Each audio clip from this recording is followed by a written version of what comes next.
सत श्री अकाल जी, मैं हाँ गुरइकबाल सिंह ते इंडोज टीवी उपर एक बार फिर तुहाडे नाल एक नवे मेहमान नाल हाज़र होया। इस बार साडे नाल मौजूद ने मशहूर पत्रकार, उगे लेखक अते नाल ही नाल उन्होंने बहुत सारे गीतां दी भी रचना की है। सार्थक गीतां दी जिहड़ी रचना उन्हां वल्लों कीती गई है। सो मेरी मुराद है मिंटू गुरुसरिया जी, उन्हां नाल गलबात करते हैं पंजाब के अज के हालातों ते पंजाब दे विच राजनीतिक माहौल किस तरह चलिया, इन्हां सारे मुद्दों उत्ते गलबात करते हैं। मिंटू जी का पहला स्वागत करते हैं। मिंटू जी स्वागत है तुहाडा इंडोज टीवी आस्ट्रेलिया ते जी। शुक्रिया जी, सारिਆਂ ਨੂੰ सत श्री अकाल जी। मिंटू जी सब तो पहला तो गल आपां करते हैं कि पंजाब दे विच जिस तरह की आपां देखिया कल कि लगातार जिहड़ियां मौतां हो रही जिहदे कि जहरीली शराब कारण जिहड़ा इहदे पिछे तुसीं की समझदे हो कि मतलब शराब माफिया का फॉल्ट है, जां उत्थों दे प्रशासनिक अधिकारियों की नलायकी है जिहदे कारण एडा वड्डा हादसा जिहड़ा पंजाब दे विच जिहड़ा वापरिया? देखो सब तो वड्डी गल तो यह है कि माफिया शब्द है जिहड़ा ਜਦੋਂ ਅਸੀਂ ਇਹਨੂੰ ਐ ਚੰਗੀ ਤਰ੍ਹਾਂ ਖੋਲਦੇ ਆ ਤੇ ਇਦਾਂ ਹੀ ਲੱਗਦਾ ਕਿ ਸਭ ਤੋਂ ਵੱਡਾ ਤਾਂ ਪੋਲੀਟੀਕਲ ਸਿਸਟਮ ਹੀ ਮਾਫੀਆ ਹੈ। ਬਾਕੀ ਤੇ ਕਹਿ ਲੋ ਕਿ ਬ੍ਰਾਂਚ ਸਭ ਬ੍ਰਾਂਚਾਂ ਨੇ। ਤੇ ਦੂਜੀ ਚੀਜ਼ ਜਿਹੜੀ ਆ ਕਿ ਕੋਈ ਵੀ ਮਾਫੀਆ ਜਿਸ ਤਰ੍ਹਾਂ ਸ਼ਰਾਬ ਵਾਲਾ, ਕਿਉਂਕਿ ਸ਼ਰਾਬ ਦਾ ਮਾਫੀਆ ਚੱਲਦਾ ਹੇਠਲੇ ਪੱਧਰ ਤੇ, ਪਿੰਡ ਪੱਧਰ ਤੇ, ਤਾਂ ਇਹ ਚੀਜ਼ ਜਿਹੜੀ ਆ ਉਹ ਪੋਲੀਟੀਕਲ ਸ਼ੈਟਰਿੰਗ ਤੋਂ ਬਿਨਾਂ ਹੋ ਹੀ ਨਹੀਂ ਸਕਦੀ, ਪੋਸੀਬਲ ਹੀ ਨਹੀਂ ਹੈ। ਕਿਉਂਕਿ ਇੱਕ ਸਰਪੰਚ ਹੀ ਵਿਰੁੱਧ ਹੋਵੇ, ਇੱਕ ਸਰਪੰਚ ਹੀ ਮੁਖਾਲਫਤ ਕਰਦਾ ਹੋਵੇ ਤੇ ਉੱਥੇ ਸ਼ਰਾਬ ਨਹੀਂ ਵਿਕ ਸਕਦੀ। ਇਸਦਾ ਮਤਲਬ ਕਿ ਉੱਥੇ ਜੇ ਵੋਟਾਂ ਦੀ ਕਿਤੇ ਗਰਜ਼ ਜਿਹੜੀ ਹੈ ਉਹ ਨਾ ਹੋਵੇ ਤੇ ਆਪਣੇ ਪੱਧਰ ਤੇ ਹੀ ਇਸ ਮਾਫੀਏ ਨੂੰ ਪਿੰਡ ਵਾਲੇ ਰੋਕ ਸਕਦੇ। ਔਰ ਦੂਜੀ ਚੀਜ਼ ਇਹ ਹੈ ਕਿ ਜਦੋਂ ਇਸ ਤਰ੍ਹਾਂ ਦੀਆਂ ਚੀਜ਼ਾਂ ਹੋ ਜਾਂਦੀਆਂ ਤਾਂ ਪ੍ਰਸ਼ਾਸਨ ਤੇ ਫਿਰ ਕਦੇ ਵੀ ਲਾਂਭੇ ਨਹੀਂ ਨਾ ਰਹਿ ਸਕਦਾ। ਹੁਣ ਮੈਂ ਤੁਹਾਨੂੰ ਇੱਕ ਉਦਾਹਰਣ ਦਿੰਦਾ ਇਸ ਮਸਲੇ ਦੇ ਵਿੱਚ ਕਿ ਪ੍ਰਸ਼ਾਸਕੀ ਫੇਲੀਅਰ ਕਿੱਥੇ ਆ। ਪ੍ਰਸ਼ਾਸਕੀ ਫੇਲੀਅਰ ਦਰਅਸਲ ਇਸ ਮਾਮਲੇ ਦੇ ਵਿੱਚ ਇਉਂ ਆ ਕਿ ਅੱਜ ਤੋਂ 10-12 ਦਿਨ ਪਹਿਲਾਂ ਸਾਡੇ ਮੀਡੀਆ ਨੇ ਰਿਪੋਰਟ ਕੀਤਾ, ਪਰ ਬਹੁਤ ਘੱਟ ਰਿਪੋਰਟ ਹੋਇਆ। ਉਹ ਪਿੰਡ ਸੀਗਾ ਰਟੌਲ। ਉਸ ਪਿੰਡ ਦੇ ਵਿੱਚ ਉਹ ਵੀ ਤਰਨਤਾਰਨ ਜ਼ਿਲ੍ਹੇ ਦਾ ਪਿੰਡ ਆ। ਉਸ ਪਿੰਡ ਦੇ ਵਿੱਚ 5 ਬੰਦੇ ਮਰ ਗਏ ਸੀ। ਇੱਕ ਮੁੰਡਾ ਸ਼ਾਇਦ BSF ਚੋਂ ਆਇਆ ਸੀ, ਉਹ ਪੀਕੇ ਅੰਨਾ ਹੋ ਗਿਆ। ਮਤਲਬ ਕਿ 5 ਮੌਤਾਂ ਹੋ ਗਈਆਂ ਉਸ ਤੋਂ ਪਹਿਲਾਂ ਇਸੇ ਜ਼ਿਲ੍ਹੇ ਚ ਤਰਨਤਾਰਨ ਦੇ ਵਿੱਚ। ਤਾਂ ਤੁਹਾਡਾ ਪ੍ਰਸ਼ਾਸਨ 5 ਬੰਦੇ ਮਰੇ ਤੋਂ ਕੋਈ ਗੰਭੀਰਤਾ ਵਿਖਾਉਂਦਾ ਹੀ ਨਹੀਂ ਹੈ। ਤਾਂ ਅਸੀਂ ਉਸ ਪ੍ਰਸ਼ਾਸਨ ਨੂੰ ਨਹੀਂ, ਮੈਂ ਤਾਂ ਸਮਝਿਆ ਕੈਪਟਨ ਅਮਰਿੰਦਰ ਸਿੰਘ ਜੀ ਨੂੰ ਕਿਵੇਂ ਬਰੀ ਕਰ ਸਕਦੇ ਹਾਂ, ਕਿਉਂਕਿ ਹੋਮ ਮਿਨਿਸਟਰੀ ਵੀ ਉਹਨਾਂ ਦੇ ਕੋਲ ਆ, ਸੂਬੇ ਦੇ ਚੀਫ ਮਿਨਿਸਟਰ ਵੀ ਉਹ ਨੇ, ਐਕਸਾਈਜ਼ ਮਿਨਿਸਟਰੀ ਵੀ ਉਹਨਾਂ ਦੇ ਕੋਲ ਆ। ਤਾਂ ਮੈਂ ਤੇ ਸਿੱਧੇ ਤੌਰ ਤੇ ਜ਼ਿੰਮੇਵਾਰ ਮੰਨਦਾ ਕਿ ਫੇਲੀਅਰ ਕੈਪਟਨ ਅਮਰਿੰਦਰ ਸਿੰਘ ਦੀ ਸੀਗੀ।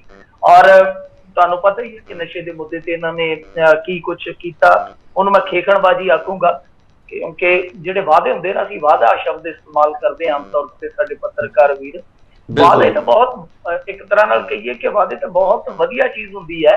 ਜੇ ਆਪਾਂ ਕਹਿੰਦੇ ਕਿ ਫਲਾਣੇ ਨੇ ਯਾਰ ਮੇਰੇ ਨਾਲ ਵਾਅਦਾ ਕੀਤਾ, ਜ਼ੁਬਾਨ ਕੀਤੀ ਆ, ਤਾਂ ਇੱਥੇ ਤੇ ਵਾਅਦਾ ਨਹੀਂ ਹੈ, ਇਹ ਤਾਂ ਖੇਖਣ ਸੀਗਾ, ਇੱਕ ਵੋਟਾਂ ਬਟੋਰਨ ਦਾ ਖੇਖਣ ਸੀ। ਵਾਅਦਾ ਤਾਂ ਲੋਕ ਜਿਹੜੇ ਆ ਸਿਰ ਦੇ ਕੇ ਵੀ ਨਿਭਾ ਜਾਂਦੇ ਆ, ਇੱਥੇ ਤੇ ਉਲਟਾ ਸਿਰ ਦੇਣੇ ਕਿੰਨੇ ਆ, ਉਲਟਾ ਜਾਨਾਂ ਲਈਆਂ ਜਾਂਦੀਆਂ। ਸਿੱਧੇ ਤੌਰ ਤੇ ਦੇਖੋ ਪੀਣ ਵਾਲੇ ਤੇ ਹੈ ਹੀ ਹੈ, ਉਹਨਾਂ ਨੇ ਇਹ ਦਾਰੂ ਪੀਤੀ ਤੇ ਉਹ ਮੌਤ ਦੀ ਗੋਦ ਦੇ ਵਿੱਚ ਜਾ ਸੁੱਤੇ, ਠੀਕ ਹੈ ਨਾ। ਪਰ ਸਾਨੂੰ ਕਈ ਚੀਜ਼ਾਂ ਦੇਖਣੀਆਂ ਪੈਣਗੀਆਂ। ਮੈਂ ਅੱਗੇ ਵੀ ਇੱਕ ਦਿਨ ਇੱਕ ਇੰਟਰਵਿਊ ਦੇ ਵਿੱਚ ਆਖਿਆ ਸੀਗਾ ਕਿ ਦੇਖੋ ਜਦੋਂ ਤੁਸੀਂ ਸ਼ਰਾਬ ਘੱਟ ਨਹੀਂ ਕਰ ਰਹੇ, ਠੇਕਿਆਂ ਦੀ ਗਿਣਤੀ ਵਧਾ ਰਹੇ ਹੋ ਮੁਸਲਸਲ, ਤਾਂ ਫਿਰ ਤੁਸੀਂ ਇਹ ਸਹਾਰਾ ਬਣਾ ਕੇ ਚੱਲਦੇ ਹੋ ਕਿ ਲੀਗਲਾਈਜ਼ ਕਰਕੇ ਸ਼ਰਾਬ ਅਸੀਂ ਇੱਕ ਆਮਦਨ ਲਈਏ, ਤਾਂ ਫਿਰ ਉਸ ਤੋਂ ਬਾਅਦ ਅਸੀਂ ਇਹ ਸਾਰੀਆਂ ਚੀਜ਼ਾਂ ਜਿਹੜੀਆਂ ਨੇ ਉਹ ਆਪਦੀਆਂ ਚਲਾਈਏ, ਜਿੱਦਾਂ ਤਨਖਾਹਾਂ ਜਾਂ ਮੁਲਾਜ਼ਮਾਂ ਦਾ ਜਾਂ ਹੋਰ ਜੋ ਵੀ ਮੁਲਾਜ਼ਮਾਂ ਜਾਂ ਵਿਆਜ ਦੇਣੀ ਹੈ ਜੋ ਵੀ ਹੈ। ਪਰ ਤੁਸੀਂ ਘੱਟੋ ਘੱਟ ਸ਼ਰਾਬ ਦਾ ਮਿਆਰ ਤੇ ਸਟੈਂਡਰਡ ਤੇ ਉਹ ਤੇ ਸਹੀ ਕਰ ਲਓ ਨਾ। ਜਾਂ ਜਿਹੜਾ ਇੱਕ ਬਹੁਤ ਵੱਡਾ ਤਬਕਾ ਹੈ, ਜਿਹੜਾ ਬਹੁਤ ਵੱਡਾ ਤਬਕਾ ਗਰੀਬ ਤਬਕਾ, ਤਾਂ ਉਹਨੂੰ ਤੁਸੀਂ ਘੱਟੋ ਘੱਟ 1 ਨੰਬਰ ਦੀ ਸ਼ਰਾਬ ਉਹਦੀ ਰੀਚ ਚ ਕਰੋ ਤਾਂ ਕਿ ਮਾਲੀਆ ਤੁਹਾਡੇ ਕੋਲ ਆਵੇ। ਤਾਂ ਬਹੁਤ ਵੱਡਾ ਇੱਕ ਮਾਲੀਆ ਤੇ ਨੁਕਸਾਨ ਨਹੀਂ ਜਾਂਦਾ। ਹੁਣ ਜਿਸ ਤਰ੍ਹਾਂ ਤੁਸੀਂ ਲਾ ਲਓ ਕਿ ਪਿੰਡਾਂ ਦੇ ਵਿੱਚ ਜਿਹੜੀ ਸ਼ਰਾਬ ਦੀ ਬੋਤਲ ਹੈ, ਜੇ ਤੁਸੀਂ ਉਹ ਠੇਕੇ ਤੇ ਲਾਓਗੇ ਤਾਂ ਮੇਰੇ ਖਿਆਲ ਦੇ ਨਾਲ ਉਹ 300 ਤੋਂ ਘੱਟ ਨਹੀਂ ਹੋਊਗੀ, ਪੱਕਾ ਤਾਂ ਨਹੀਂ ਮੈਨੂੰ ਪਤਾ, ਪਰ 300 ਤੋਂ ਘੱਟ ਨਹੀਂ ਹੋਊਗੀ। ਹੁਣ ਇੱਕ ਦਿਹਾੜੀਦਾਰ ਬੰਦਾ 300 ਦਿਹਾੜੀ ਕਰਕੇ 300 ਦੀ ਬੋਤਲ ਥੋੜੀ ਨਾ ਖਰੀਦੂਗਾ। ਉਹਨੇ ਤੇ ਫਿਰ ਮਾਫੀਆ ਵੱਲ ਹੀ ਜਾਣਾ ਨਾ ਕਿ 20 ਦਾ 25 ਦਾ ਕੋਈ ਪੈਗ ਗਿਆ ਤੇ 4 ਪੈਗ ਲਾਏ, ਚਲੋ ਉਹਨੇ 100 ਰੁਪਏ ਦੀ ਦਾਰੂ ਲਈ, ਲਿਫਾਫੇ ਚ ਪਵਾਈ ਤੇ ਆਪਦੀ ਪੀ ਕੇ ਤੇ ਰੋਟੀ ਖਾ ਲਈ। ਹੁਣ ਜੇ ਸਾਡੀ ਸਰਕਾਰ ਚੰਗੀ ਹੋਵੇ, ਠੀਕ ਹੈ, ਪਹਿਲੀ ਗੱਲ ਤੇ ਚਲੋ ਠੇਕੇ ਘਟਾਉਣ ਦਾ ਯਤਨ ਕਰਨਾ ਚਾਹੀਦਾ। ਹਾਂ, ਸ਼ਰਾਬ ਲੀਗਲਾਈਜ਼ ਆ, ਇਹ ਤੁਹਾਡੇ ਵਿਵੇਕ ਤੇ ਆ, ਤੁਸੀਂ ਪੀਣੀ ਆ ਜਾਂ ਛੱਡਣੀ ਹੈ। कोई जबरदस्ती नहीं है। पर जी गल ये है कि जदों तुसी उस पासे तो आना ही नहीं है, सोशली तो इस पासे तुसी काम करना ही नहीं है, तुसी आमदन बिल्कुल ਵਧਾਉਣੀ है कि शराबी ਵਧਣ, पर शराबी मारने थोड़ी ना, तुसी तो उन्होंने मालिया ले रहे हो, ਤੁਹਾਡੇ तो ਗਾਹਕ ने, तो जे जी तुसी ਗਾਹਕਾਂ ਨੂੰ मारना स्टार्ट कर दोगे तो ਤੁਹਾਡਾ मालिया भी खत्म होएगा। सो इस जी करके ਤੁਹਾਡਾ ਜਿਹੜਾ ਰੇਟ ਆ ਉਹ ਬਹੁਤ ਜ਼ਿਆਦਾ ਫਰਕ ਰੱਖਦਾ। जिस तरह ਹੁਣ ਮੇਰੇ ਲਾਗੇ ਪਿੰਡ ਆ ਕਿੱਲਿਆਂ ਵਾਲੀ ਡਬਲ जी जी ਕਿੱਲਿਆਂ ਵਾਲੀ ਤੋਂ ਉਰਲੇ ਪਾਸੇ ਰੇਟ ਕੁਛ ਹੋਰ ਹੁੰਦਾ। ਹਰੇਕ ਚੀਜ਼ ਦਾ ਹੀ ਫਰਕ ਹੁੰਦਾ। ਜੀ ਮਸਲਨ ਜਿੱਦਾਂ ਤੇਲ ਆ, ਪੈਟਰੋਲ ਆ, ਜਿਹੜਾ ਉਹ ਕਿੱਲਿਆਂ ਵਾਲੀ ਤੋਂ ਉਰਲੇ ਪਾਸੇ ਪੈਟਰੋਲ ਪੰਪ ਹੈ, ਜੇ ਉੱਥੋਂ ਅਸੀਂ ਪਾਈਏ ਤੇ ਕੁਛ ਰੇਟ ਹੋਰ ਹੁੰਦਾ। ਜੇ ਵਿਚਾਲੇ ਇੱਕ ਰੇਲਵੇ ਲਾਈਨ ਹੈ, ਜੇ ਕ੍ਰਾਸ ਕਰਕੇ ਅਸੀਂ ਉੱਥੋਂ ਪਾਈਏ ਤੇ ਉੱਥੇ ਰੇਟ ਹੋਰ ਹੁੰਦਾ। ਤਾਂ ਜਿਹੜਾ ਪੈਟਰੋਲ ਪੰਪ ਵਾਲਾ ਪੰਜਾਬ ਸਾਈਡ, ਉਹਦਾ ਤਾਂ ਬਿਜ਼ਨਸ ਵੀ ਨੁਕਸਾਨਿਆ ਜਾ ਰਿਹਾ ਨਾ। ਤੇ ਇਸੇ ਬਿਲਕੁਲ ਤਰ੍ਹਾਂ ਜੀ ਸ਼ਰਾਬ ਦਾ, ਚੰਡੀਗੜ੍ਹ ਸ਼ਰਾਬ ਦਾ ਰੇਟ ਅੱਧਿਓਂ ਜ਼ਿਆਦਾ ਸਾਡੇ ਨਾਲੋਂ ਸਸਤਾ ਵਾ, ਇੱਥੇ ਜ਼ਿਆਦਾ ਮਹਿੰਗਾ ਹੈ, ਦੁੱਗਣਾ ਤਕਰੀਬਨ ਚੰਡੀਗੜ੍ਹ ਦੇ ਮੁਕਾਬਲੇ। ਪਰ ਬਲੈਕ ਹੋ ਰਹੀ ਹੈ, ਇਹਨਾਂ ਦੇ ਬੰਦੇ ਹੀ ਆਪਣੇ ਬਲੈਕ ਕਰਦੇ ਆ, ਤਾਂ ਉਹਦੇ ਜੀ ਵਿੱਚੋਂ ਵੀ ਮਾਲੀਆ ਨੁਕਸਾਨਿਆ ਜਾ ਰਿਹਾ। ਜੀ ਜਿਹੜਾ ਇਹ ਸ਼ਰਾਬ ਮਾਫੀਆ ਕਹਿ ਲੋ ਜਾਂ ਜੋ ਵੀ ਆ, ਇਹ ਸਾਰਾ ਕੁਝ ਕੀਤਾ ਕਰਾਇਆ ਇਹਨਾਂ ਦਾ ਹੀ ਆ। ਮੈਨੂੰ ਤੁਸੀਂ ਦੱਸੋ, ਤੁਸੀਂ ਵੀ ਵਿਚਰਦੇ ਹੋ, ਜਦੋਂ ਲੋਕਡਾਊਨ ਸੀ ਪੂਰਨ ਤੌਰ ਤੇ ਕਰਫਿਊ ਸੀਗਾ, ਤਾਂ ਜੀ ਉਸ ਵੇਲੇ ਸ਼ਰਾਬ ਵਿਕਦੀ ਰਹੀ ਆ। ਤੁਸੀਂ ਉਹ ਬਿਲਕੁਲ ਰਿਪੋਰਟਾਂ ਕੱਢ ਕੇ ਦੇਖ ਲਓ ਕਿ ਉਹ ਸ਼ਰਾਬ ਕੌਣ ਵੇਚਦਾ ਸੀ ਉਸ ਟਾਈਮ। ਜੀ ਰਾਜਪੁਰੇ ਫੈਕਟਰੀ ਫੜੀ ਗਈ ਆ, ਉਹਨਾਂ ਦੇ ਸਿੱਧੇ ਸੰਬੰਧ ਆ ਜਿਹੜੇ ਉਹ ਸਰਕਾਰ ਦੇ ਨੁਮਾਇੰਦਿਆਂ ਦੇ ਨਾਲ ਜਿਹੜੇ ਸਾਬਤ ਹੋਏ ਆ। ਅਗਲਾ ਸਵਾਲ ਮਿੰਟੂ ਜੀ ਤੁਹਾਨੂੰ ਕਰਨਾ ਚਾਹੂੰਗਾ ਕਿ ਜਿਸ ਤਰ੍ਹਾਂ ਕਿ ਕੈਪਟਨ ਸਾਹਿਬ ਵੱਲੋਂ ਜਾਂ ਪ੍ਰਸ਼ਾਸਨਿਕ ਅਧਿਕਾਰੀਆਂ ਤੇ ਕੁਝ ਜਿਹੜੀਆਂ ਕਾਰਵਾਈਆਂ ਕੀਤੀਆਂ ਗਈਆਂ, ਜਿਹਦੇ ਵਿੱਚ SHO ਨੂੰ ਮੁਅੱਤਲ ਕਰ ਦਿੱਤਾ ਗਿਆ ਤੇ ਨਾਲ ਕੁਝ ਹੋਰ ਵੱਡੇ ਅਫਸਰ ਆ ਉਹ ਵੀ ਮੁਅੱਤਲ ਕੀਤੇ ਗਏ ਆ, ਕਿੱਥੋਂ ਕੁ ਤੱਕ ਸਾਰਥਕ ਸਮਝਦੇ ਹੋ ਕਿ ਇਹਨਾਂ ਚੀਜ਼ਾਂ ਨਾਲ ਇਹ ਇਕੱਲੀ ਮੁਅੱਤਲੀ ਜਿਹੜੀ ਹੈਗੀ ਹੈ ਕਿ ਇਸ ਕਾਲੇ ਕਾਰੋਬਾਰ ਨੂੰ ਰੋਕਣ ਦੇ ਵਿੱਚ, ਠੱਲ ਪਾਉਣ ਦੇ ਵਿੱਚ ਕਾਮਯਾਬ ਹੋ ਸਕੇਗੀ, ਜਾਂ ਸਿਰਫ ਇਹਨੂੰ ਆਪਾਂ ਮਗਰਮੱਛ ਦੇ ਜਿਹੜੇ ਹੰਝੂ ਆ ਉਹ ਕਹਿ ਸਕਦੇ ਹਾਂ? ਜੀ ਚਲੋ ਮੁਅੱਤਲ ਕਰ ਦਿੱਤੇ ਆ, ਠੀਕ ਆ, ਕਾਰਵਾਈ ਹੁੰਦੀ ਉਹ ਇਸੇ ਤਰ੍ਹਾਂ ਹੀ ਹੁੰਦੀ ਹੈ। ਮੁਅੱਤਲ ਦਾ ਮਤਲਬ ਕੀ ਹੁੰਦਾ ਕਿ ਇੱਕ ਵਾਰੀ ਉਹਨਾਂ ਨੂੰ ਲਾਂਭੇ ਕਰ ਦਿੱਤਾ, ਹੋਰ 4 ਦਿਨਾਂ ਨੂੰ ਮੁਲਾਜ਼ਮ ਜਿਹੜਾ ਹੁੰਦਾ ਉਹ ਬਾਈਕੋਟ ਜਾਂ ਕਹ ਲਓ ਪੰਜਾਬੀ ਚ ਐ ਨਹੀਂ ਐ ਕਰਕੇ ਉਹ ਆ ਹੀ ਜਾਂਦਾ, ਵਾਪਸ ਆ ਜਾਣਾ। ਬਿਲਕੁਲ ਜੀ। ਜਿਵੇਂ ਹੁਣ ਦੇਖੋ ਪਿੱਛੇ ਜੇ ਹੋਇਆ ਕਿ ਖੰਨੇ ਦੇ ਵਿੱਚ ਇੱਕ ਬੜੀ ਸ਼ਰਮਨਾਕ ਘਟਨਾ ਵਾਪਰੀ, ਉਹ ਗੁਰਸਿੱਖ ਸੱਜਣ ਨੂੰ ਕਿਸ ਤਰ੍ਹਾਂ ਉੱਥੇ ਨੰਗਿਆ ਕੀਤਾ ਗਿਆ ਥਾਣੇ ਦੇ ਵਿੱਚ, ਥਾਣੇਦਾਰ ਦੀ ਵੀਡੀਓ ਵਾਇਰਲ ਹੋ ਗਈ। ਤਾਂ ਉਸ ਤੋਂ ਬਾਅਦ ਕਾਰਵਾਈ ਕੀ ਹੋਈ ਸੀ? ਕਾਰਵਾਈ ਇਹ ਹੋਈ ਕਿ ਉਹਨੂੰ ਜੀ ਸਸਪੈਂਡ ਕਰ ਦਿੱਤਾ, ਤੇ ਸਸਪੈਂਡ ਤੋਂ ਭਾਵ ਕੀ ਆ ਕਿ ਟ੍ਰਾਂਸਫਰ ਕਰ ਦਿੱਤਾ ਗਿਆ ਉਹਦਾ ਲੁਧਿਆਣੇ ਤੋਂ ਫਿਰੋਜ਼ਪੁਰ। ਇਹ ਕਾਰਵਾਈ ਆ ਕਿ ਕਾਰਵਾਈ ਦੇ ਨਾਮ ਤੇ ਇੱਕ ਮਜ਼ਾਕ ਆ? ਜਾਂ ਰਿਸ਼ਵਤ ਲੈਂਦਾ ਕੋਈ ਫੜਿਆ ਗਿਆ, ਜਾਂ ਕੋਈ ਹੋਰ ਕਾਨੂੰਨ ਤੋੜਦਾ, ਕਾਨੂੰਨ ਦਾ ਹੀ ਰਾਖਾ ਫੜਿਆ ਗਿਆ, ਉਹਨੂੰ ਥਾਣੇ ਚੋਂ ਬਦਲ ਕੇ ਪੁਲਿਸ ਲਾਈਨ 'ਚ ਘੱਲ ਦੇਣਾ, ਇਹ ਕਾਰਵਾਈ ਹੈ ਕਿ ਕਾਰਵਾਈ ਦੇ ਨਾਮ ਤੇ ਮਜ਼ਾਕ ਆ? ਕਾਰਵਾਈ ਠੋਸ ਹੋਣੀ ਚਾਹੀਦੀ ਹੈ ਅਸਲ 'ਚ। ਚਲੋ ਕਾਰਵਾਈ ਵੀ ਠੀਕ ਹੈ, ਕਰਤੀ ਹੋ ਸਕਦਾ ਇਹਨਾਂ ਬੰਦਿਆਂ ਨੂੰ ਕੱਲ ਨੂੰ ਬਰਖਾਸਤ ਵੀ ਕਰ ਦੇਣਾ, ਪਰ ਜੇ ਕਾਰਵਾਈ ਸ਼ੁਰੂ ਕਰਨੀ ਹੋਵੇ ਤਾਂ ਸਭ ਤੋਂ ਪਹਿਲਾਂ ਤੇ ਕੈਪਟਨ ਤੇ ਬਣਦੀ ਹੈ ਕਾਰਵਾਈ। ਕਿਉਂਕਿ ਮੈਂ ਜਿਵੇਂ ਤੁਹਾਨੂੰ ਕਿਹਾ ਕਿ ਅਸਲ ਦੇ ਵਿੱਚ ਆਗੂ ਤੇ ਉਹ ਹੀ ਨੇ ਨਾ, ਅਸਲ ਦੇ ਵਿੱਚ ਮਹਿਕਮਾ ਤੇ ਉਹਨਾਂ ਦੇ ਕੋਲ ਹੀ ਹੈ ਨਾ। ਕਾਰਵਾਈ ਤਾਂ ਫਿਰ SSP ਤੇ ਵੀ ਬਣਦੀ ਹੈ, ਕਿਉਂਕਿ ਜ਼ਿਲ੍ਹੇ ਦਾ ਪੁਲਿਸ ਮੁਖੀ ਉਹ ਹੈ। ਮੈਂ ਤਾਂ ਇਸ ਇਹਨਾਂ ਦਾ ਕਿ 174 ਬੰਦੇ ਜਵਾਬਦੇਹ ਹੋ ਜਾਣ ਨਾ ਸਾਡੇ, 117 ਜਿਹੜੇ MLA ਆ, 13 MP ਆ, 22 ਸਾਡੇ ਜਿਹੜੇ DCs, ਉਹ 22 SSP, ਇਹ ਲੱਗ ਜਾਣ ਕੁਛ ਵੀ ਨਹੀਂ ਹੋਊਗਾ। ਬਹੁਤ ਕੁਝ ਠੀਕ ਹੋ ਸਕਦਾ, ਦਰੁਸਤ ਹੋ ਸਕਦਾ, ਪਰ ਗੱਲ ਇਹ ਹੈ ਕਿ ਅਸੀਂ ਦੇਖੋ ਕਾਰਵਾਈ ਠੀਕ ਹੈ, ਉਹਨੂੰ ਇੱਕ ਵਾਰੀ ਮੰਨ ਲੈਂਦੇ ਹਾਂ ਕਿ ਜਾਇਜ਼ ਹੈ, ਚਲੋ ਵਧੀਆ ਕਰਤਾ, ਕਾਰਵਾਈ ਕਰਤੀ ਇਹਨਾਂ ਨੇ, ਪਰ ਮੇਰੇ ਨਜ਼ਰ 'ਚ ਉਹ ਠੀਕ ਹੈ, ਸਭ ਕੁਛ ਔਰ ਮਿਲ ਗਿਆ ਤੇ ਚਲੋ ਮੰਨ ਵੀ ਲਿਆ, ਇੱਕ ਵੇਲੇ ਮੰਨ ਵੀ ਲੈਂਦੇ ਹਾਂ, ਸਹਿਮਤ ਵੀ ਹਾਂ ਮੈਂ ਇਸ ਚੀਜ਼ ਦੇ ਨਾਲ ਕਰਤੀ। ਪਰ ਗੱਲ ਇਹ ਹੈ ਕਿ ਤੁਸੀਂ ਜੜ ਤੱਕ ਤਾਂ ਫਿਰ ਨਹੀਂ ਪਹੁੰਚ ਰਹੇ। ਇਹ ਸਮੱਸਿਆ ਦੀ ਜੜ ਕੀ ਹੈ? ਸਮੱਸਿਆ ਦੀ ਜੜ ਹੈ ਕਿ ਇੱਕ ਮੁਨਾਫਾਖੋਰੀ ਹੈ। ਮੁਨਾਫਾਖੋਰੀ ਮਤਲਬ ਕਿ ਮਾਫੀਆ ਨੂੰ ਇਧਰੋਂ ਮੁਨਾਫਾ ਮਿਲ ਰਿਹਾ ਹੈ, ਲਗਾਤਾਰ ਮੋਟਾ ਮੁਨਾਫਾ ਮਿਲ ਰਿਹਾ, ਕਿਉਂਕਿ ਠੇਕੇ ਦੀ ਸ਼ਰਾਬ ਦੇ ਰੇਟ ਜਿਹੜੇ ਆ ਬਹੁਤ ਹਾਇਰ ਨੇ ਮੁਕਾਬਲਤਨ ਜਿਹੜਾ ਇਸ ਵੇਲੇ ਮਾਫੀਆ ਸ਼ਰਾਬ ਬਣਾਉਂਦਾ, ਕਿਉਂਕਿ ਉਹਨਾਂ ਦੀ ਲਾਗਤ ਥੋੜੀ ਆ। ਠੀਕ ਹੈ, ਤਾਂ ਇਹਨਾਂ ਨੇ ਕੀ ਆ ਕਿ ਮੁਨਾਫਾ ਬਹੁਤ ਜ਼ਿਆਦਾ, ਸਰਕਾਰ ਵੀ ਮੁਨਾਫਾਖੋਰੀ ਵੱਲ ਹੋ ਗਈ, ਬੰਦੇ ਮਰਦੇ ਮਰੀ ਜਾਣ, ਤੇ ਜਿਹੜਾ ਮਾਫੀਆ ਉਹ ਵੀ ਮੁਨਾਫਾਖੋਰੀ ਵੱਲ ਹੋ ਗਿਆ। ਸੋ ਇਹ ਸਮੱਸਿਆ ਦੀ ਮੂਲ ਜੜ ਹੈ ਕਿ ਤੁਸੀਂ ਠੇਕੇ ਘਟਾਉਣੇ ਨਹੀਂ, ਸ਼ਰਾਬ ਤੁਸੀਂ ਕੋਈ ਮਤਲਬ ਕਿ ਇਹ ਇਮਕਾਨ ਹੀ ਨਹੀਂ ਹੈ ਕਿ ਬੰਦ ਕਰ ਦਿਓਗੇ, ਕਦੇ ਹੋ ਹੀ ਨਹੀਂ ਸਕਦਾ, ਨਾ ਹੀ ਲੋਕ ਕਦੇ ਹੋਣ ਦੇਣਗੇ। ਠੀਕ ਆ, ਕੰਜੰਪਸ਼ਨ ਤੁਹਾਡੀ ਘਟ ਨਹੀਂ ਰਹੀ, ਤਾਂ ਫਿਰ ਸਮੱਸਿਆ ਦੀ ਜਿਹੜੀ ਜੜ ਆ ਉਹਦੇ ਤੱਕ ਤੇ ਤੁਸੀਂ ਪਹੁੰਚ ਹੀ ਨਹੀਂ ਰਹੇ। ਔਰ ਮੈਂ ਤੁਹਾਨੂੰ ਇੱਕ ਹੋਰ ਗੱਲ ਦੱਸਦਾ ਕਿ ਬੜੀ ਬਦਕਿਸਮਤੀ ਗੱਲ ਹੈ ਕਿ ਜੇ ਤੁਸੀਂ ਇਹਨਾਂ ਚੀਜ਼ਾਂ ਤੇ ਗੱਲ ਕਰੋਗੇ, ਲੋਕ ਕਹਿਣਗੇ ਲੈ ਇਹ ਸ਼ਰਾਬ ਦੀ ਸਪੋਰਟ ਕਰਦੇ ਆ, ਅੱਧੇ ਬੰਦੇ ਹੋ ਜਾਣਗੇ ਸ਼ਰਾਬ ਮਾੜੀ, ਅੱਧੇ ਕਹਿਣਗੇ ਅੱਧਾ ਚੰਗਾ ਹੈ, ਠੀਕ ਹੈ ਨਾ। ਸੋ ਉਸ ਉਲਝਣ ਦੇ ਵਿੱਚ ਅਸੀਂ ਇਹ ਜੜ ਨਹੀਂ ਦੇਖ ਰਹੇ ਕਿ ਸ਼ਰਾਬ ਤਾਂ ਲੀਗਲਾਈਜ਼ ਅਗਲਿਆਂ ਕੀਤੀ ਹੈ, ਉਹ ਕਮਾਈ ਕਰ ਰਹੇ ਆ, ਤਾਂ ਘੱਟੋ ਘੱਟ ਜਿਹੜੇ ਬੰਦੇ ਮਰਦੇ ਆ ਉਹ ਤਾਂ ਰੋਕੇ ਜਾਣ ਨਾ। ਇਸ ਸਮੱਸਿਆ ਦੇ ਜੜ ਤੱਕ ਪਹੁੰਚਣ ਦੀ ਜ਼ਰੂਰਤ ਆ। ਕਾਰਵਾਈ ਠੀਕ ਆ, ਇੱਕ ਵੇਲੇ ਆਪਾਂ ਮੰਨ ਸਕਦੇ ਹਾਂ ਕਿ ਕਾਰਵਾਈ ਹੋਈ ਆ, ਪਰ ਇਹ ਕਾਰਵਾਈਆਂ ਦਾ ਜਿਹੜਾ ਵਜੂਦ ਆ ਨਾ ਉਹ ਇਸ ਤਰ੍ਹਾਂ ਦਾ ਹੀ ਹੁੰਦਾ ਕਿ ਕਾਰਵਾਈਆਂ ਜਿਹੜੀਆਂ ਮੁੜ ਕੇ ਇਹ ਕਹਿ ਕੇ ਰੱਦ ਹੋ ਜਾਂਦੀਆਂ ਕਿ ਕਾਰਵਾਈ ਪਾਈ ਸੀ ਉਸ ਵੇਲੇ, ਵੀ ਇੰਨੀ ਕੋਈ ਕਾਰਵਾਈ ਪਾਉਣੀ ਜ਼ਰੂਰੀ ਸੀ, ਨਹੀਂ ਤੇ ਕਾਰਵਾਈ ਫਿਰ ਜਿਹੜੀ ਆ ਉਹ ਗਲਤ ਹੋ ਜਾਣੀ ਸੀ। ਜੀ ਮਿੱਠੂ ਜੀ, ਇੱਕ ਬੜੀ ਚਰਚਾ ਦੇ ਵਿੱਚ ਹੈ ਕਿ ਸਾਡੀ ਸਿੱਖਿਆ ਨੀਤੀ ਦੇ ਵਿੱਚ ਬੜੇ ਲੰਬੇ ਸਮੇਂ ਬਾਅਦ ਕੇਂਦਰ ਵੱਲੋਂ ਬਦਲਾਅ ਕੀਤੇ ਗਏ, ਉਹਦੇ ਵਿੱਚ ਵੱਡੇ ਫੇਰ ਬਦਲ ਹੈ ਜਿਹੜੇ ਕਰ ਦਿੱਤੇ ਗਏ ਆ। ਇਹਨਾਂ ਫੇਰ ਬਦਲ ਨੂੰ ਤੁਸੀਂ ਕੀ ਦੇਖਦੇ ਹੋ? ਕੀ ਸਿੱਖਿਆ ਨੀਤੀ ਹੈ ਜਿਹੜੀ ਸੁਧਾਰ ਵਾਲੇ ਪਾਸੇ ਜਾ ਰਹੀ ਹੈ, ਜਾਂ ਜਿਸ ਤਰ੍ਹਾਂ ਕਿ ਜਿਹੜੀ ਕੇਂਦਰ ਦੀ ਸਰਕਾਰ ਹੈ ਪਹਿਲਾਂ ਵੀ ਬਹੁਤ ਸਾਰੀਆਂ ਇੱਦਾਂ ਦੀਆਂ ਨੀਤੀਆਂ ਉਹਨਾਂ ਵੱਲੋਂ ਬਣਾਈਆਂ ਗਈਆਂ ਜਿਨ੍ਹਾਂ ਦੇ ਵਿੱਚ ਉਹ ਨਿੱਜੀ ਫਾਇਦੇ ਤੇ ਨਿੱਜੀ ਮੁਨਾਫਿਆਂ ਕਰਕੇ ਚਰਚਾ ਦੇ ਵਿੱਚ ਰਹੀਆਂ, ਇਸ ਨੀਤੀ ਨੂੰ ਵੀ ਤੁਸੀਂ ਇਸ ਨਿਗਾਹ ਨਾਲ ਦੇਖੋ, ਕੀ ਵਿਚਾਰ ਦਿਓ ਤੁਹਾਡੇ ਇਹਦੇ ਬਾਰੇ? ਸਰ ਦੇਖੋ, ਗੱਲ ਇਹ ਆ ਕਿ ਮੈਂ ਤਾਂ ਖੁਦ ਨਹੀਂ ਪੜ੍ਹਿਆ ਨਾ, ਮੈਂ ਤਾਂ ਬਹੁਤ ਘੱਟ ਪੜ੍ਹਿਆ ਵਾਂ ਜੀ। ਇਹ ਕਿਸੇ ਜੇ ਆਪਾਂ ਕਹੀਏ ਕਿ ਸਿੱਖਿਆ ਸ਼ਾਸਤਰੀ ਦਾ ਵਿਸ਼ਾ ਹੈ, ਪਰ ਦੇਖੋ ਜਿੰਨਾ ਕੁ ਮੈਂ ਉਸ ਸਿੱਖਿਆ ਨੀਤੀ ਨੂੰ ਪੜ੍ਹਿਆ ਸਮਝਿਆ ਜਾਂ ਮੀਡੀਆ ਰਿਪੋਰਟਸ ਦੇ ਜ਼ਰੀਏ ਵੇਖਿਆ ਜੀ, ਉਹ ਇਹੀ ਆ ਕਿ ਥੋੜੀ ਮਿੱਠੀ ਹੈ ਪਰ ਬਹੁਤ ਜ਼ਿਆਦਾ ਖੱਟੀ ਹੈ ਜੀ। ਮਿੱਠੀ ਇਉਂ ਆ ਕਿ ਜਿਸ ਤਰ੍ਹਾਂ ਹੁਣ ਅਸੀਂ ਜਿਸ ਪੈਟਰਨ ਦੇ ਵਿੱਚ ਪੜ੍ਹੇ ਆ, ਘੱਟ ਪੜ੍ਹੇ ਆ ਮੈਂ ਤਾਂ ਬਹੁਤ, ਤਾਂ ਉਹਦੇ ਵਿੱਚ ਕੀ ਸੀਗਾ ਕਿ ਅਸੀਂ ਇੱਕ ਸਬਜੈਕਟ ਲੈ ਲਿਆ ਜਿੱਦਾਂ ਆਰਟਸ ਵਗੈਰਾ ਚੱਲਦਾ ਜਿੱਦਾਂ, ਉਹ ਅਸੀਂ ਮੁੜ ਕੇ ਉਹ ਸਾਰਾ ਸਾਲ ਜਾਂ +1 +2 ਹੀ ਰੱਖ ਕੇ ਤੁਰੇ ਚੱਲਾਂਗੇ। ਪਰ ਇੱਥੇ ਕੀ ਹੈ ਕਿ ਤੁਸੀਂ ਆਪਣਾ ਮਨਪਸੰਦ ਸਬਜੈਕਟ ਹੈ ਜਿਹੜਾ ਰੱਖ ਸਕਦੇ ਹੋ, ਉਹਨੂੰ ਚੇਂਜ ਕਰ ਸਕਦੇ ਹੋ, ਬਚਾ ਲਿਓ ਕਿ ਗਰੁੱਪ ਹੈ ਜਿਹੜੇ ਆਰਟਸ ਫਲਾਣਾ ਟਮਕਾਣਾ, ਇਹ ਸਾਰੇ ਜਿਹੜੇ ਆ ਤੋੜ ਦਿੱਤੇ ਗਏ, ਵਧੀਆ ਚੀਜ਼ਾਂ ਨੇ। ਇਹ ਬਾਹਰਲੇ ਮੁਲਕਾਂ ਦਾ ਪੈਟਰਨ ਆ। ਬਾਹਰਲੇ ਮੁਲਕਾਂ 'ਚ ਮਤਲਬ ਕਿ ਵਿਸ਼ੇ ਥੋਪੇ ਨਹੀਂ ਜਾਂਦੇ ਵਿਦਿਆਰਥੀਆਂ ਤੇ, ਉਹਨਾਂ ਦੀ ਮਰਜ਼ੀ ਦੇ ਨਾਲ ਚੁਣੇ ਜਾਂਦੇ, ਅੱਛੀ ਚੀਜ਼ ਆ। ਕੁਝ ਹੋਰ ਅੱਛੀਆਂ ਚੀਜ਼ਾਂ ਹੈਗੀਆਂ ਇਹਦੇ, ਪਰ ਗੱਲ ਇਹ ਹੈ ਕਿ ਮੂਲ ਜੋ ਇਹਦਾ ਹੈਗਾ ਵਾ ਸਿੱਖਿਆ ਨੀਤੀ ਦਾ ਜੋ ਮੈਸੇਜ ਜਾਂ ਸੰਕੇਤ ਹੈ ਮੂਲ ਤੌਰ ਤੇ, ਉਹ ਮੈਨੂੰ ਤਾਂ ਤੱਕ ਸਾਹਿਬ ਦੇ ਰੂਪ 'ਚ ਇਹ ਲੱਗਿਆ, ਹੋ ਸਕਦਾ ਮੈਂ ਗਲਤ ਹੋਵਾਂ, ਕਿ ਜਿਸ ਤਰ੍ਹਾਂ ਛੋਟੇ ਕਾਲਜ ਬੰਦ ਹੋ ਜਾਣਗੇ ਜਾਂ ਉਹਨਾਂ ਨੂੰ ਮਰਜ ਕਰਨਾ ਪਏਗਾ ਕਿਉਂਕਿ ਸਟਰੈਂਥ ਵਾਲੀ ਇੱਕ ਸ਼ਰਤ ਲੱਗ ਜਾਊਗੀ ਕਿ ਇੰਨੀ ਸਟਰੈਂਥ ਤੁਹਾਡੀ ਹੋਣੀ ਲਾਜ਼ਮੀ ਹੈ, ਫਿਰ ਤੁਸੀਂ ਫੋਰਨ ਦੀਆਂ ਯੂਨੀਵਰਸਿਟੀਆਂ ਲਈ ਦਰਵਾਜ਼ਾ ਖੋਲ ਦਿੱਤਾ।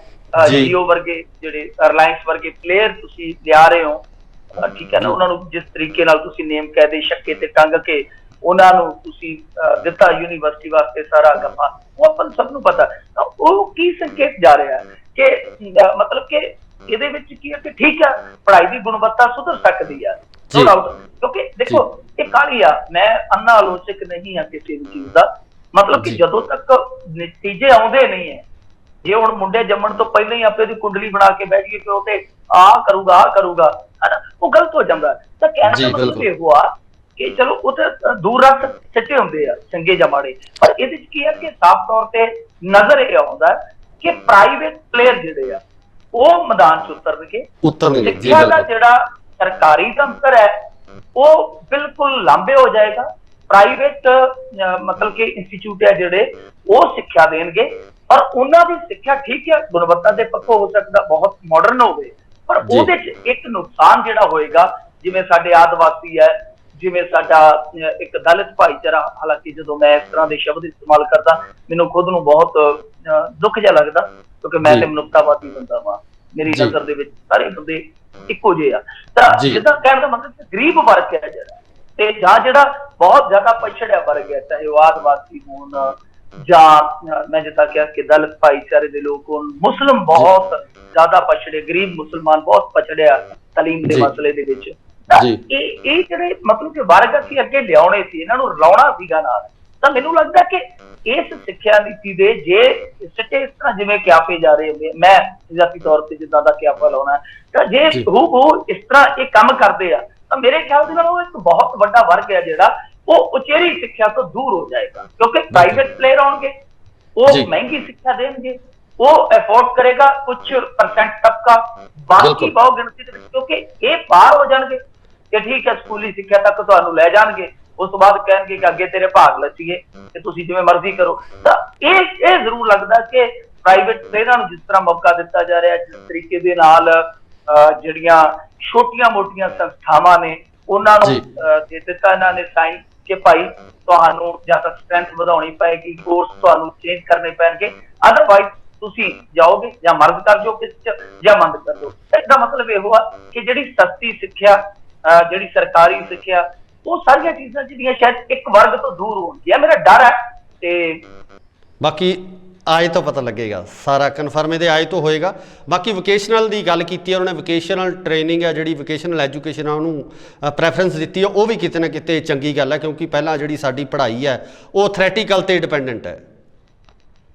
ਹਾਂ, ਸਕਿੱਲ ਡਿਵੈਲਪਮੈਂਟ ਹੈ ਜਿਹੜੀ, ਇਹ ਅੱਛੀਆਂ ਚੀਜ਼ਾਂ ਨੇ, ਤੁਹਾਨੂੰ ਕਰਨਾ ਪਵੇਗਾ। ਪਰ ਉਹਦੇ ਚ ਹੁਣ ਦੇਖੋ, ਇੱਕ ਪਾਸੇ ਤੇ ਅਸੀਂ ਸਮੇਂ ਦੇ ਹਾਣੀ ਦੀ ਗੱਲ ਕਰਦੇ ਹਾਂ, ਹੁਣ ਦੂਜੇ ਪਾਸੇ ਅਸੀਂ ਕਰ ਦਿੱਤਾ ਕਿ 5ਵੀਂ ਤੱਕ ਤੁਸੀਂ ਸਥਾਨਕ ਭਾਸ਼ਾ ਲੈ ਸਕਦੇ ਹੋ, ਮਾਂ ਬੋਲੀ ਮਦਰ ਟੰਗ ਜਿਹੜੀ ਆ ਜ਼ਰੂਰੀ ਆ, ਹਨਾ, ਜਾਂ ਖੇਤਰੀ ਭਾਸ਼ਾ। ਪਰ ਰੌਲਾ ਹੈ ਕਿ ਤੁਹਾਡਾ ਇਸ ਵੇਲੇ ਜੇ ਸਕਿੱਲ ਦਾ ਜਾਂ ਸਾਰਾ ਕੁਛ ਆ, ਉਹ ਤੇ ਫਿਰ ਖੂਹ ਖਾਤੇ ਆ ਨਾ। ਜੇ ਤੁਸੀਂ ਇੱਕ ਇੰਟਰਨੈਸ਼ਨਲ ਬੋਲੀ ਦਾ ਬੇਸ ਨਹੀਂ ਬਣੋਗੇ ਬੱਚੇ ਦਾ, ਗੱਲ ਤਾਂ ਉੱਥੇ ਆ ਜਾਣੀ ਆ, ਠੀਕ ਹੈ ਨਾ। ਇਹ ਅਸੀਂ ਕਈ ਵਾਰ ਜਜ਼ਬਾਤੀ ਹੋ ਕੇ ਸੋਚਦੇ, ਮੈਂ ਕਹਿੰਦਾ ਹੁੰਦਾ ਕਿ ਮਾਂ ਬੋਲੀ ਤੋਂ ਭਗੌੜੇ ਨਾ ਹੋਵੋ, ਪਰ ਅੱਜ ਤੁਹਾਨੂੰ ਇੱਕ ਰੁਜ਼ਗਾਰ ਦੀ ਬੋਲੀ ਜਿਹੜੀ ਉਹ ਸਿੱਖਣੀ ਪੈਣੀ ਆ, ਠੀਕ ਹੈ ਨਾ। ਸਾਨੂੰ ਹੁਣ ਆਪ ਦੀ ਜ਼ਿੰਦਗੀ ਚ ਅਸੀਂ ਨਹੀਂ ਪੜ੍ਹ ਸਕੇ ਅੰਗਰੇਜ਼ੀ ਤੇ ਖਾਸ ਤੌਰ ਤੇ, ਅੱਜ ਉਸ ਚੀਜ਼ ਦਾ ਸਾਨੂੰ ਨੁਕਸਾਨ ਹੋਣ ਝੱਲਣਾ ਪੈ ਰਿਹਾ ਕਿ ਬਹੁਤ ਸਾਰਾ ਸਾਹਿਤ ਆ ਜਿਹੜਾ ਉਹ ਸਾਡੀ ਪਹੁੰਚ ਤੋਂ ਦੂਰ ਆ, ਬਹੁਤ ਸਾਰਾ ਸੰਵਾਦ ਆ ਜਿਹੜਾ ਉਹ ਸਾਡੀ ਪਹੁੰਚ ਤੋਂ ਦੂਰ ਹੋ ਗਿਆ, ਬਹੁਤ ਸਾਰੀ ਖੋਜ ਜਿਹੜੀ ਆ ਉਹ ਸਾਡੇ ਤੋਂ ਦੂਰ ਹੋ ਗਈ। ਤਾਂ ਇਦਾਂ ਹੈ ਕਿ ਉਹ ਜਿਹੜਾ ਇੱਕ ਬਹੁਤ ਵਧੀਆ ਮੌਕਾ ਸੀਗਾ, ਉਹ ਮੈਨੂੰ ਲੱਗਦਾ ਕਿਤੇ ਨਾ ਕਿਤੇ ਮਿਸ ਕੀਤਾ ਜਾ ਰਿਹਾ ਕਿ ਬੱਚੇ ਦਾ ਬੇਸ, ਕਿਉਂਕਿ ਪ੍ਰਾਈਵੇਟ ਸਕੂਲ ਤੇ ਬੱਚੇ ਦਾ ਬੇਸ ਬਣਾ ਰਹੇ ਆ, ਉਹ ਤੇ ਸ਼ੁਰੂ ਤੋਂ ਹੀ ਉਹਨੂੰ ਸਕਿਲਡ ਕਰ ਰਹੇ ਅੰਗਰੇਜ਼ੀ ਦੇ। ਤੇ ਅਸੀਂ ਜਾਂ ਤਾਂ ਤੁਸੀਂ ਜਿਹੜੀਆਂ ਖੇਤਰੀ ਭਾਸ਼ਾਵਾਂ ਨੇ ਜਾਂ ਜਿੱਦਾਂ ਪੰਜਾਬੀ ਆ, ਮੈਂ ਤਾਂ ਕਹਿੰਦਾ ਹੁੰਦਾ ਜਿਹੜੇ ਸਾਡੀ ਮਾਂ ਬੋਲੀ ਲਈ ਕੰਮ ਕਰਦੇ ਆ ਕਿ ਯਾਰ ਤੁਸੀਂ ਇੱਕ ਚੀਜ਼ ਤੇ ਕਦੇ ਕਹਿੰਦੇ ਨਹੀਂ ਆਪਣੀ ਗੱਲ 'ਚ ਕਿ ਇਹਨੂੰ ਰੁਜ਼ਗਾਰ ਮੁਖੀ ਕਿਵੇਂ ਬਣਾਇਆ ਜਾਵੇ। ਜਦ ਤੱਕ ਤੁਸੀਂ ਰੁਜ਼ਗਾਰ ਮੁਖੀ ਨਹੀਂ ਬਣਾਓਗੇ ਅੱਜ ਦੇ ਦੌਰ ਦੇ ਵਿੱਚ, ਤੁਹਾਡੀ ਭਾਸ਼ਾ ਕਿਤੇ ਨਹੀਂ ਠਹਿਰੇਗੀ। ਉਹਨੂੰ ਰੱਖੋ ਘਰ 'ਚ, ਪਰ ਦਾ ਪ੍ਰਸਾਰ ਆ ਜਿਹੜਾ ਨਾ ਉਹ ਰੁਜ਼ਗਾਰ ਦੇ ਨਾਲ ਹੀ ਹੁੰਦਾ। ਅੰਗਰੇਜ਼ੀ ਨੂੰ ਕਿੰਨਾ ਕੁ ਉਹਨਾਂ ਨੇ ਪ੍ਰਮੋਟ ਕੀਤਾ, ਪਰ ਉਹ ਰੁਜ਼ਗਾਰ ਦੀ ਭਾਸ਼ਾ ਬਣੀ। ਅੱਜ ਉਹ ਫ੍ਰੈਂਚ ਕੰਮ ਦਿੰਦੀ ਹੈ, ਰੁਜ਼ਗਾਰ ਦਿੰਦੀ ਹੈ, ਲੋਕ ਫ੍ਰੈਂਚ ਸਿੱਖ ਰਹੇ ਨੇ। ਇਹ ਚੀਜ਼ਾਂ ਜਿਹੜੀਆਂ ਨੇ ਉਹ ਤੁਹਾਨੂੰ ਸੋਚਣੀਆਂ।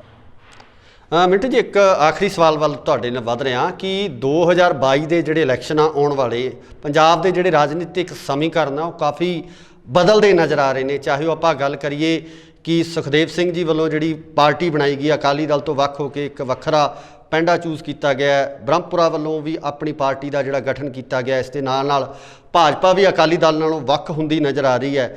ਤੇ ਇਹ ਸਾਰੇ ਸਮੀਕਰਨਾਂ ਨੂੰ ਕਿਸ ਤਰ੍ਹਾਂ ਦੇਖਦੇ ਹੋ ਕਿ 2022 ਦੇ ਹਾਲਾਤ ਬਣਨਗੇ? ਸਿਰਫ ਆਪਾਂ ਕਿਆਸਾਈਆਂ ਲਗਾ ਸਕਦੇ ਹਾਂ, ਰਿਜ਼ਲਟ ਕੁਝ ਵੀ ਹੋ ਸਕਦੇ ਆ, ਉਹਦੇ ਵਿੱਚ ਤੁਸੀਂ ਕੀ ਦੇਖਦੇ ਹੋ ਕਿ ਕੀ ਹਾਲਾਤ ਬਣ ਸਕਦੇ? ਅਕਾਲੀ ਦਲ ਦੀ ਕੀ ਪੋਜੀਸ਼ਨ ਹੋਏਗੀ, ਕਾਂਗਰਸ ਦੀ ਕੀ ਪੋਜੀਸ਼ਨ ਹੋਏਗੀ, ਆਮ ਆਦਮੀ ਪਾਰਟੀ ਇਹ ਕਿੱਥੋਂ ਤੱਕ ਸਟੈਂਡ ਕਰੇਗੀ, ਕੀ ਲੱਗਦਾ ਤੁਹਾਨੂੰ? ਦੋ ਤਿੰਨ ਚੀਜ਼ਾਂ ਮਹੱਤਵਪੂਰਨ ਰਹਿਣਗੀਆਂ। ਇੱਕ ਤਾਂ ਬੇਅਦਬੀ ਦਾ ਮਾਮਲਾ, ਕਿ ਉਹਦੇ ਤੇ ਰਾਜਨੀਤੀ ਕਿਸ ਤਰ੍ਹਾਂ ਚੱਲਦੀ ਹੈ, ਉਹਦੇ ਰਿਜ਼ਲਟ ਕਿਸ ਤਰ੍ਹਾਂ ਨਿਕਲਦੇ ਆ ਪੜਤਾਲ ਦੇ। ਦੂਜੀ ਚੀਜ਼ ਇਹ ਆ ਕਿ ਲੋਕ ਅਕਾਲੀ ਦਲ ਨੂੰ ਕਿੰਨੀ ਕੁ ਮਾਫੀ ਦਿੰਦੇ ਆ, ਕਿਉਂਕਿ ਉਹਨਾਂ ਨੇ ਗਲਤੀਆਂ ਕੀਤੀਆਂ ਨੇ ਆਪਣੇ ਕਾਰਜਕਾਲ ਚ, ਨੋ ਡਾਊਟ ਉਹ ਖੁਦ ਮੰਨਦੇ ਆ, ਤਾਂ ਲੋਕ ਉਹਨਾਂ ਨੂੰ ਕਿੰਨਾ ਕੁ ਮਾਫ ਕਰਦੇ ਆ। ਆਮ ਆਦਮੀ ਪਾਰਟੀ ਚ ਨਵੇਂ ਚਿਹਰੇ ਕਿੱਧਰ ਜਾਂਦੇ ਆ, ਕਿੱਧਰ ਆਉਂਦੇ ਆ, ਉਹ ਦੇਖਣਾ ਪਏਗਾ। ਕਿਸ ਤਰ੍ਹਾਂ ਦੀ ਲੀਡਰਸ਼ਿਪ ਕੁਆਲਿਟੀ ਜਿਹੜੀ ਆ ਕੰਮ ਕਰਦੀ ਹੈ। ਨਵਜੋਤ ਸਿੰਘ ਸਿੱਧੂ ਟਰੰਪ ਕਾਰਡ ਸਮਝਿਆ ਜਾਂਦਾ, ਉਹ ਕਿੱਧਰ ਜਾਂਦਾ? ਹੁਣ ਇੱਕ ਬੀਬੀ ਜੀ ਨੇ, ਸਿੱਧੂ ਜੀ ਜਿਹੜੀ ਉਹਨਾਂ ਦੀ ਵਾਈਫ ਆ, ਉਹਨਾਂ ਦੇ ਟਵੀਟ ਨੇ ਕਾਫੀ ਪੰਬਲ ਪੂਸਾ ਕ੍ਰੀਏਟ ਕਰਤਾ। ਮੈਂ ਕਹਿੰਦਾ ਆਇਆ ਕਿ ਨਵਜੋਤ ਸਿੰਘ ਸਿੱਧੂ ਬੈਕ ਗੇਅਰ ਲਾ ਸਕਦਾ। ਉਸ ਸੂਰਤ ਦੇ ਵਿੱਚ ਢੀਂਡਸਾ, ਸਿੱਧੂ, ਭਾਜਪਾ ਇਹਨਾਂ ਤੋਂ ਵਧੀਆ ਕੰਮ ਲੈ ਸਕਦੀ ਆ। ਢੀਂਡਸਾ ਨੂੰ ਤੁਸੀਂ ਭਾਜਪਾ ਦਾ ਹੀ ਸਮਝੋ, ਮੈਂਬਰ ਤੇ ਨਹੀਂ ਹੈ, ਪਰ ਉਹ ਢੀਂਡਸਾ ਸਾਹਿਬ ਆ ਜਿਹੜੇ ਉਹ ਇਸ ਵੇਲੇ ਭਾਜਪਾ ਦੇ ਹੀ ਪਲੇਅਰ ਆ, ਉਸੇ ਖੇਮੇ ਦੇ ਹੀ ਪਲੇਅਰ ਆ। ਤਾਂ ਕੁੱਲ ਮਿਲਾ ਕੇ ਜੋ ਬਣਦਾ, ਜੋ ਦ੍ਰਿਸ਼ਟਾਂਤ ਸਾਡੇ ਸਾਹਮਣੇ ਆ, ਮਾਫ ਕਰਨਾ ਤੁਸੀਂ ਕਿਸੇ ਦੇ ਵੀ ਸਮਰਥਕ ਹੋ ਸਕਦੇ ਹੋ, ਪਰ ਮੈਨੂੰ ਇਹ ਲੱਗਦਾ ਕਿ ਕੁਛ ਨਹੀਂ ਹੈ। 2017 ਤੋਂ ਜੁਦਾ ਕੁਛ ਨਹੀਂ ਹੋਏਗਾ, 2022 ਆਏਗਾ। ਸਾਡੇ ਕੋਲ ਇਸ ਵੇਲੇ ਕੋਈ ਬਦਲਵੀਂ ਵਧੀਆ ਲੀਡਰਸ਼ਿਪ ਨਹੀਂ ਹੈ। ਇਹਨਾਂ 5 ਸਾਲਾਂ ਚ ਵੀ ਅਸੀਂ ਨਹੀਂ ਪੈਦਾ ਕਰ ਸਕੇ। ਮਤਲਬ ਕਿ ਜੇ ਆ ਸਾਲ ਦੇ ਵਿੱਚ ਹੋ ਜਾਵੇ ਤੇ ਮੈਂ ਕੁਛ ਕਹਿ ਨਹੀਂ ਸਕਦਾ। ਉਹੀ ਢੀਂਡਸਾ, ਹਾਂਜੀ, ਜਿਹੜਾ ਚੁੱਪ ਰਿਹਾ, ਬੇਅਦਬੀਆਂ ਤੇ ਵੀ ਚੁੱਪ ਰਿਹਾ, ਮਾਫੀ ਤੇ ਵੀ ਚੁੱਪ ਰਿਹਾ, ਪਰਿਵਾਰਵਾਦ ਤੇ ਵੀ ਚੁੱਪ ਰਿਹਾ, ਅੱਜ ਉਹ ਬੋਲ ਰਿਹਾ। ਉਹੀ ਬ੍ਰਹਮਪੁਰਾ ਜਿਨ੍ਹਾਂ ਨੇ ਆਪਣੇ ਪਤਾ ਨਹੀਂ ਪੁੱਤ ਭਤੀਜੇ ਕੀ ਕੁਛ ਹੈ ਜਿਹੜਾ ਉਹ ਰਾਜਨੀਤੀ ਚ ਪਾਏ, ਅਜਨਾਲਾ ਸਾਹਿਬ। ਸੋ ਹਨਾ ਮੁੜ ਕੇ ਇੱਕ ਮੌਕੇ ਤੇ ਤੁਹਾਨੂੰ ਲੱਗਿਆ ਕਿ ਨਹੀਂ ਹੁਣ ਬਾਜੀ ਚਿੜੀ ਪੁੱਠੀ ਪਈ ਹੈ, ਤੁਸੀਂ ਚਲੇ ਗਏ। ਤੇ ਮੈਨੂੰ ਦੱਸੋ ਕਿ ਇਹਨਾਂ ਦੇ ਕੋਲ ਆ ਜਿਹੜਾ ਹੁਣ ਤੱਕ ਦਾ ਇਹਨਾਂ ਨੇ ਕੋਈ ਪ੍ਰੋਗਰਾਮ ਦਿੱਤਾ, ਕੋਈ ਰੋਡ ਮੈਪ ਹੈ ਪੰਜਾਬ ਵਾਸਤੇ? ਮਾਫ ਕਰਨਾ, ਮੇਰੇ ਬਜ਼ੁਰਗ ਨੇ, ਸਤਿਕਾਰਯੋਗ ਆ, ਇਹਨਾਂ ਨੂੰ ਕਹਿ ਦਿਓ ਪੰਜਾਬ ਦੇ ਕਿਸੇ ਕ੍ਰਾਈਸਿਸ ਤੇ ਤੁਸੀਂ 50 ਮਿੰਟ ਬਿਨਾਂ ਪੜ੍ਹੇ ਤੋਂ ਬੋਲ ਕੇ ਦਿਖਾ ਦਿਓ, ਕਿਸੇ ਕ੍ਰਾਈਸਿਸ ਤੇ ਜੀ ਉਹ ਕ੍ਰਾਈਸਿਸ ਕਿਵੇਂ ਹੋਇਆ, ਕੌਣ ਜ਼ਿੰਮੇਵਾਰ ਸੀ, ਉਹਦਾ ਕੀ ਸੋਲੂਸ਼ਨ ਹੋ ਸਕਦਾ। ਇਹ ਜਿੰਨੇ ਵੀ ਸਾਨੂੰ ਇੱਕ ਸੁਪਨਾ ਬੁਣ ਕੇ ਦੇ ਰਹੇ ਆ ਕਿ ਆਪਾਂ ਪੰਜਾਬ ਵਧੀਆ ਬਣਾਵਾਂਗੇ, ਘੱਟੋ ਘੱਟ ਸਾਨੂੰ ਇੱਕ ਪ੍ਰੀਖਿਆ ਤਾਂ ਦੇ ਦੇਣ। ਜਦੋਂ ਤੁਹਾਡੇ ਕੋਲ ਵਿਜ਼ਨ ਹੀ ਨਹੀਂ ਹੈਗਾ, ਸਾਡੇ ਲਈ ਇਕੱਲਾ ਬਾਦਲ ਪਰਿਵਾਰ ਥੋੜੀ ਸਮੱਸਿਆ ਹੈ, ਸਾਡੇ ਲਈ ਸਾਡੀ ਇਕਨੋਮੀ ਸਮੱਸਿਆ ਹੈ, ਸਾਡੇ ਲਈ ਸਾਡਾ ਲੁੱਟਿਆ ਗਿਆ ਪਾਣੀ ਇੱਕ ਸਮੱਸਿਆ ਹੈ, ਮਤਲਬ ਕਿ ਸਾਡੇ ਵਾਸਤੇ ਤੇ ਬਹੁਤ ਸਾਰੀਆਂ ਸਮੱਸਿਆਵਾਂ ਨੇ। ਉਹ ਪੈਦਾ ਕਿੰਨੇ ਕੀਤੀਆਂ ਉਹ ਡਿਫਰੈਂਟ ਸਟੋਰੀ ਆ। ਸੋ ਬਦਲਵੀਂ ਰਾਜਨੀਤੀ ਦੀ ਜ਼ਰੂਰਤ ਆ, ਬਦਲਵੀਂ ਲੀਡਰਸ਼ਿਪ ਦੀ ਜ਼ਰੂਰਤ ਆ, ਬਦਲਵੀਂ ਧੜੇਬੰਦੀ ਦੀ ਜ਼ਰੂਰਤ ਨਹੀਂ ਹੈ। ਪਰ ਉਹ ਹਾਲ ਦੀ ਘੜੀ ਨਜ਼ਰ ਨਹੀਂ ਆਉਂਦੀ। ਮੇਰੀ ਨਜ਼ਰ 'ਚ ਕੋਈ ਵੀ ਜਿੱਤ ਜਾਵੇ, ਹੋ ਸਕਦਾ ਅੱਜ ਦੀ ਘੜੀ ਚਲੋ ਕਾਂਗਰਸ ਥੋੜੀ ਜਿਹੀ ਅੱਗੇ ਲੱਗਦੀ ਆ ਇਹਨਾਂ ਦੇ ਨਾਲੋਂ, ਆਮ ਆਦਮੀ ਪਾਰਟੀ ਹਾਲੇ ਮਤਲਬ ਕਿ ਕਹਿ ਲਈਏ ਕਿ ਜਿਵੇਂ ਦੇ ਟਾਪ ਲੋ 'ਚ ਤੁਰ ਰਹੀ ਹੈ, ਅਕਾਲੀ ਜਿਹੜੇ ਆ ਉਹ ਨਿਊਟਰਲੀ ਖਲੋਤੇ, ਉੱਥੇ ਹੀ ਲੱਗਦਾ ਕਿ ਹਾਲੇ ਨਾ ਉਹਨਾਂ ਨੇ ਗਾਂ ਗੇਰ ਪਾਇਆ ਨਾ ਪਿਛਾਂ। ਚਲੋ ਇਹ ਮੈਂ ਗਿਣ ਵੀ ਦਿੰਦਾ ਕਿ ਪਹਿਲਾ ਦੂਜਾ ਤੀਜਾ ਇੱਕ ਵੀ ਦਿੱਤਾ, ਪਰ ਮੈਨੂੰ ਦੱਸੋ ਪੰਜਾਬ ਲਈ ਕੀ ਹੈ, ਪੰਜਾਬ ਲਈ ਕੀ ਫਾਇਦਾ ਹੈ? ਕੋਈ ਵੀ ਜਿੱਤ ਜਾਵੇ, ਕਾਂਗਰਸ ਜਿੱਤ ਜਾਵੇ, ਅਕਾਲੀ ਜਿੱਤ ਜਾਵੇ, ਕੀ ਫਾਇਦਾ ਪੰਜਾਬ ਨੂੰ? ਆਮ ਆਦਮੀ ਪਾਰਟੀ ਹੈ, ਆਮ ਆਦਮੀ ਪਾਰਟੀ ਨੇ ਅਤੀਤ 'ਚ ਗਲਤੀਆਂ ਕੀਤੀਆਂ ਨੇ, ਹੁਣ ਇਹਨਾਂ ਨੂੰ ਸਟਰਗਲ ਕਰਨਾ ਪੈ ਰਿਹਾ। ਕੋਈ ਸਟਰੋਂਗ ਵਿਜ਼ਨ ਉਹ ਵੀ ਨਹੀਂ ਦੇ ਰਹੇ, ਪ੍ਰੋਗਰਾਮ ਉਹ ਵੀ ਨਹੀਂ ਦੇ ਰਹੇ ਪੰਜਾਬ ਵਾਸਤੇ ਕਿ ਕੀ ਪ੍ਰੋਗਰਾਮ ਹੋਏਗਾ ਉਹਨਾਂ ਦੇ ਕੋਲੇ, ਕਿਸ ਤਰ੍ਹਾਂ ਜਿਹੜੀ ਇਕਨੋਮੀ ਸਾਡੀ ਵਾਧਾ ਲੈ। ਸਿਰਫ ਖੇਤੀ ਨੇ ਖਿਲਾਰ ਰੱਖੀ ਹੈ, ਜਿੱਧਰ ਇਹ ਵੀ ਥੰਮਲਾ ਡਿੱਗ ਪਿਆ ਸੀ ਕਿੱਧਰ ਨੂੰ ਜਾਵਾਂਗੇ, ਕਿਉਂਕਿ MSP ਵੀ ਟੁੱਟ ਰਹੀ ਹੈ, ਮੰਡੀਕਰਨ ਢਾਂਚਾ ਵੀ ਟੁੱਟ ਰਿਹਾ ਹੈ, ਉਹਦੇ ਵਾਸਤੇ ਅਲਟਰਨੇਟ ਕੀ ਹੈ ਤੁਹਾਡੇ ਕੋਲ? ਸੋ ਇਹ ਚੀਜ਼ਾਂ ਮਾਇਨੇ ਰੱਖਦੀਆਂ। ਡਬਲ ਮੈਟਰ ਕਿ ਕਾਂਗਰਸ ਅੱਗੇ ਆ, ਫਲਾਣਾ ਟਮਕਾਣਾ ਅੱਗੇ ਆ, ਕਿ ਕੀ ਅਸੀਂ ਕੋਈ ਕੁਆਲਿਟੀ ਦੀ ਲੀਡਰਸ਼ਿਪ ਪੈਦਾ ਕਰ ਸਕੇ? ਆ ਵੀ 5 ਸਾਲ ਸਾਡੇ ਐਂ ਹੀ ਗਏ ਆ। ਮੇਰੇ ਖਿਆਲ ਦੇ ਨਾਲ ਨੌਜਵਾਨ ਉਹਨਾਂ ਰਾਜਨੀਤੀ ਬਿਹਤਰ ਵਿਜ਼ਨ ਦੇ ਬਿਹਤਰ ਨੀਅਤ ਦੇ ਨਾਲ। ਜੀ ਬਹੁਤ ਬਹੁਤ ਸ਼ੁਕਰੀਆ ਮਿੰਟੂ ਜੀ, ਤੁਸੀਂ ਸਾਨੂੰ ਸਮਾਂ ਦਿੱਤਾ, ਸਾਡੇ ਚੈਨਲ ਨੂੰ ਤੁਸੀਂ ਸਮਾਂ ਦੇ ਕੇ ਸਾਡੇ ਦਰਸ਼ਕਾਂ ਨਾਲ ਗੱਲਬਾਤ ਕੀਤੀ, ਆਪਣੇ ਵਿਚਾਰ ਉਹਨਾਂ ਨਾਲ ਸਾਂਝੇ ਕੀਤੇ, ਤੇ ਬਹੁਤ ਬਹੁਤ ਧੰਨਵਾਦ ਜੀ ਤੁਹਾਡੇ ਸਾਡੇ ਚੈਨਲ ਸ਼ਾਮਲ ਹੋਣ ਦਾ ਜੀ। ਧੰਨਵਾਦ। ਸੋ ਇਹ ਸਨ ਮਿੰਟੂ ਗੁਰੂਸਰੀਆ ਜੀ, ਜੋ ਕਿ ਬਹੁਤ ਹੀ ਉੱਘੇ ਪੱਤਰਕਾਰ ਨੇ, ਜਿਨ੍ਹਾਂ ਵੱਲੋਂ ਆਪਣੇ ਵਿਚਾਰ ਤੇ ਆਪਣੀਆਂ ਭਾਵਨਾਵਾਂ ਜਿਹੜੀਆਂ ਸਾਡੇ ਨਾਲ ਵਿਅਕਤ ਕੀਤੀਆਂ ਗਈਆਂ, ਵੱਖ-ਵੱਖ ਵਿਸ਼ਿਆਂ ਦੇ ਉੱਪਰ, ਪੰਜਾਬ ਦੇ ਮਸਲਿਆਂ ਦੇ ਉੱਪਰ ਗੱਲਬਾਤ ਕੀਤੀ ਗਈ ਹੈ। ਇਸੇ ਤਰ੍ਹਾਂ ਹੀ ਹੋਰ ਨਵੀਆਂ ਸ਼ਖਸੀਅਤਾਂ ਨੂੰ ਤੁਹਾਡੇ ਸਨਮੁਖ ਕਰਦੇ ਰਹਾਂਗੇ, ਜਿਨ੍ਹਾਂ ਦੇ ਵਿਚਾਰ ਤੁਹਾਡੇ ਸਾਹਮਣੇ ਲੈ ਕੇ ਆਉਂਦੇ ਰਹਾਂਗੇ। ਸੋ ਜੁੜੇ ਰਹੋ ਇੰਡੋਜ਼ TV ਆਸਟ੍ਰੇਲੀਆ ਨਾਲ। ਧੰਨਵਾਦ।